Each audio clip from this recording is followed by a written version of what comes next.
Hey everyone, this is Jason Katzenbach, and what I wanted to do was put a quick video here together to show you how you can take advantage of the different holiday seasons throughout the year. Now, you'll notice that lately there's been a lot of talk. It seems a lot of people talking about products, about how you can make money off of product launches and even the holiday seasons, and they're charging for it. And really, there is absolutely nothing to it. I'm going to show you exactly how I do it and how easy it is to do it using a site just like Amazon. It doesn't matter if you want to use Amazon, Walmart, eBay, any of those big sites that have affiliate programs on them are perfect for this when it comes to taking advantage of holiday seasons. And remember, Halloween's huge, Christmas is huge, Valentine's Day, Mother's Day. All of those holidays are absolutely gigantic, and you want to try to get in on them starting about a month to maximum 2 months before the season actually hit. Always be looking at a calendar and what can you take advantage of now for a holiday season. Now, because it's near Christmas, I'm going to show you an example of exactly how I pick a product. So what I do is, first of all, when you're using this strategy, I recommend you use an age domain. What I mean is use a site that you already have that at least has some rankings in Google. It doesn't have to be really doing well as long as it's already established in Google.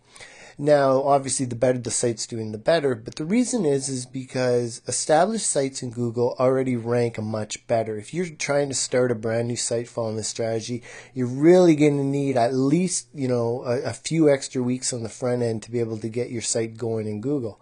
I really recommend, again, use the age domain. You can even buy them from places like GoDaddy. They have $5 domain sales.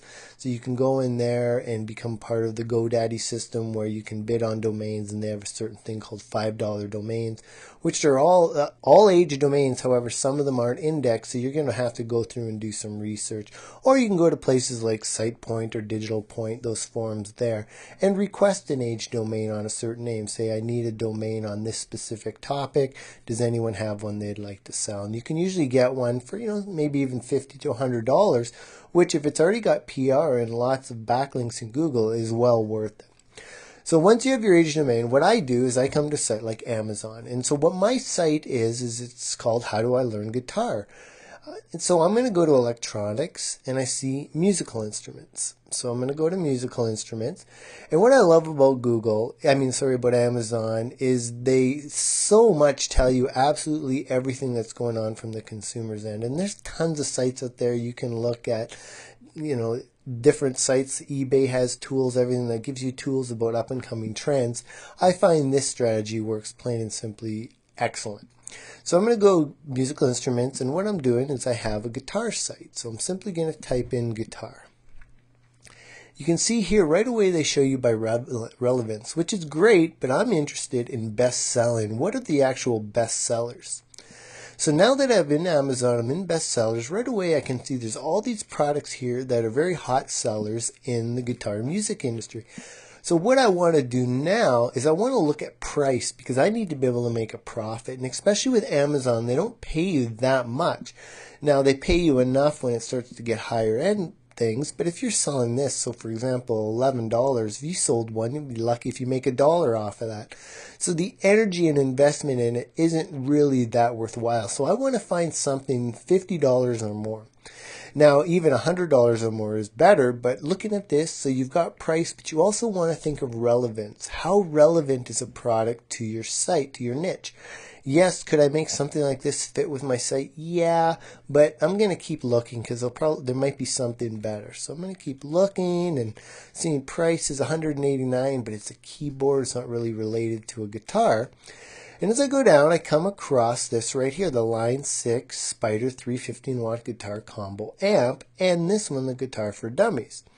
Now, I look at this and I see, okay, buy new for $86, buy new for $89. Everything's looking good there. So what I want to do now is I'm going to look at this one first. It's a guitar combo amp. See, $86. It's got excellent reviews, lots of reviews, which is excellent because hint, hint, there's some content where you can rewrite these reviews into your content.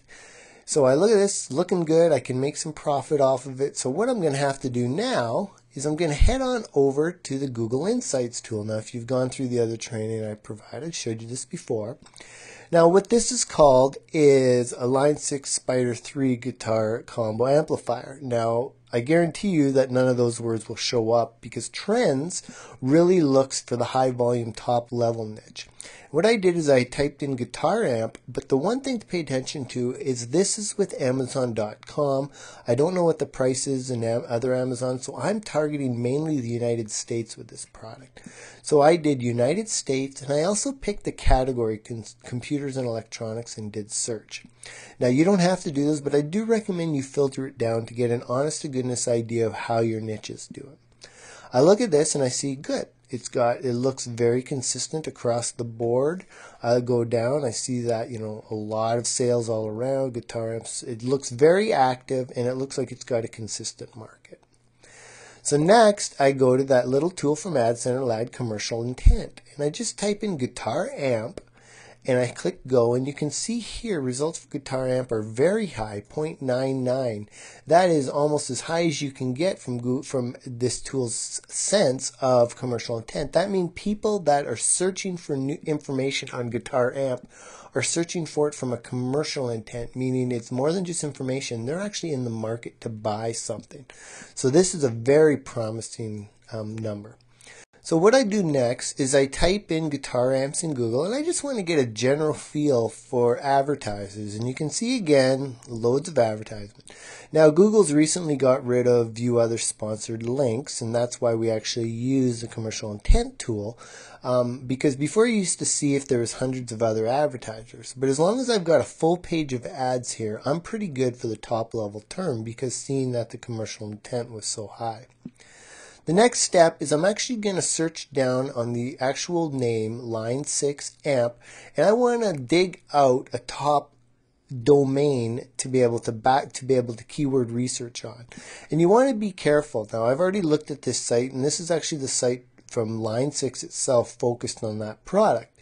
But you want to make sure you're not always going to be that lucky. So you want to really make sure you find a site that is focused specifically on your product and isn't a really wide, diverse, something like Wiki Answers. I would never grab that because there's way too many other things that'll water down your results. So you want to make sure the site you're picking is as focused as possible on your actual main term, because I'm interested in the Line 6 amp. So we take the word line6.com, and now we're going to go to our Google AdWords keyword tool, and I'm going to enter it in here. I'm going to make sure to uncheck include other pages linked in this URL, get keywords, and then again I'm going to search global monthly, and I'm going to stack them.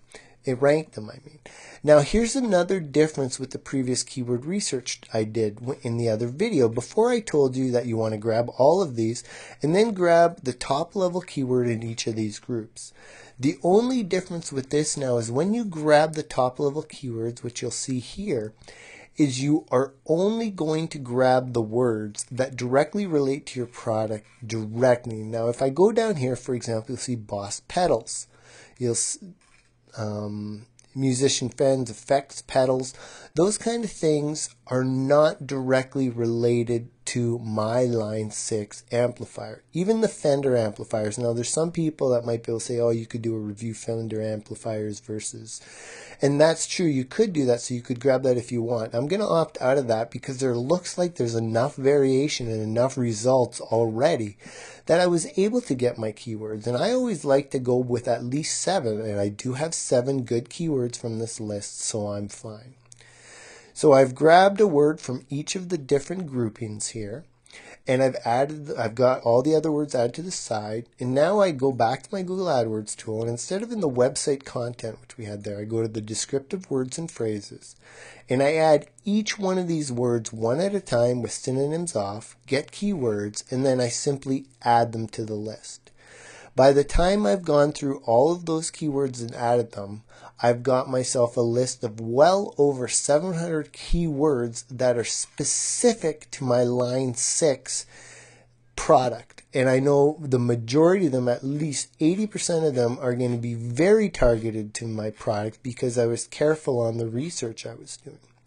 So now my next step is to go to the Google Traffic Estimator and then use Keyword Corral.